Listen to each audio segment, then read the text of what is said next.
Is everybody mic'd up here? Everybody good? Thank you for coming. We're here today because of the media kind of storm that had occurred over the last 2 days with regard to accusations made against Judge James Caputo. The judge is reticent to make any public statement based upon his belief that an investigation is the proper way to deal with such an accusation.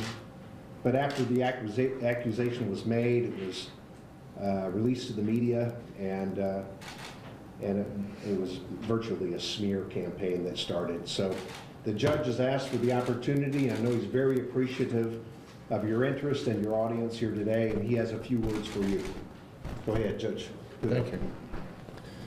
My name is James Caputo, and I'm a district judge for the 14th Judicial District. I recognize, and I know most of you, and I want to thank you all for being here today. During my career in law enforcement, I finished college, completed law school, and in 2011, I became a district judge, a position that I hold with solemn and sacred sense of honor.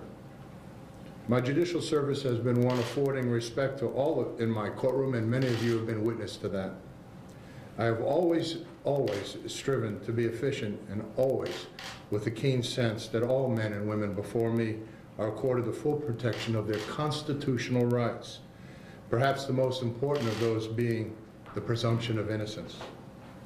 On Tuesday, October 16th, just 3 days ago, I received the shock of my life.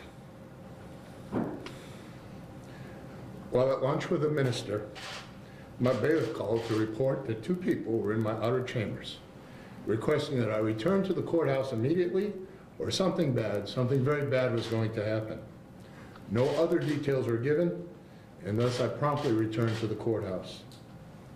Upon going to my judicial chambers, I was met by a man identifying himself as an assistant Oklahoma Attorney General who was sent here by Attorney General Mike Hunter. The young woman with him was never identified. The Assistant Attorney General then announced that he was there to obtain my immediate resignation. He stated that there was a young woman who had claimed to have had a sexual encounter with me and that she worked in an illicit massage parlor. I told the Assistant Attorney General and the young woman with him that I had never been to an illicit massage parlor in my life, and that I have never engaged the services of a prostitute. I asked who was making such a claim, and the Assistant Attorney General refused to name the person, provide any statements, show me any documents, or give me any details. He sought no information from me regarding the accusation and announced that if I did not resign before he departed from my office, the Attorney General was going to proceed to prosecute me. He said if I resigned immediately before November 6th election, no one would know about this. I declined the offer to resign because I know that the accusations are entirely false. Approximately 3 weeks ago, I was invited to meet a woman who reached out to me on Facebook at a local restaurant. I'm a single man, and the meeting was represented to me to be a social get-together at that local restaurant. The woman I met was with another woman who immediately departed, or just after a few minutes. I and the woman remained, ate some food, had some casual conversation, and we left separately. A few days later, I was asked to meet the other woman who I had met briefly at that restaurant. I agreed to meet her at a local restaurant. During the conversation, she announced to me that she saw men for money. My action was mixed surprise, but I reserved appearing judgmental. Soon after the comment about money for men was made, I concluded the conversation and immediately left.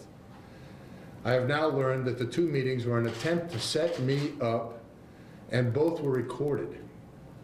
The attempted setups failed. I would never offer to pay money for sex. If there is a person that says I have, it's false, and the real motivation for such an accusation will become exposed. When I declined to resign, I immediately received phone calls and emails and texts from reporters asking for my comments on the accusations. Obviously, when these attempts to threaten and bully me into an immediate resignation failed. The people behind the plan of extortion leaked these false accusations to the press in order to smear me just 19 days before the election. A playbook that likely was taken from what we saw recently played out in the national scene with the Kavanaugh hearings. I want to serve the people as judge as I have for the past 8 years. I pray that this last-ditch, salacious, false accusation upon me will be seen for what it is. I ask that the same principle that all men and women are entitled to in America, and that's the presumption of innocence and the right to expose a false accusation in accordance with an honest investigation and due process. Particularly significant in any full investigation should be whether political opponents were directly or indirectly communicating with the Attorney General's office and who leaked the salacious accusations to the press before any semblance of investigation took place, including any interview of me. The story is run unchecked in the news reports, and I believe this is a concerted effort to destroy my reputation, to win an election by character assassination. This should not happen in a democracy. I believe that all life experiences bring lessons and self-reflection, and this nightmare too will heighten my sensitivities to false accusations during the balance of my judicial career. Thank you.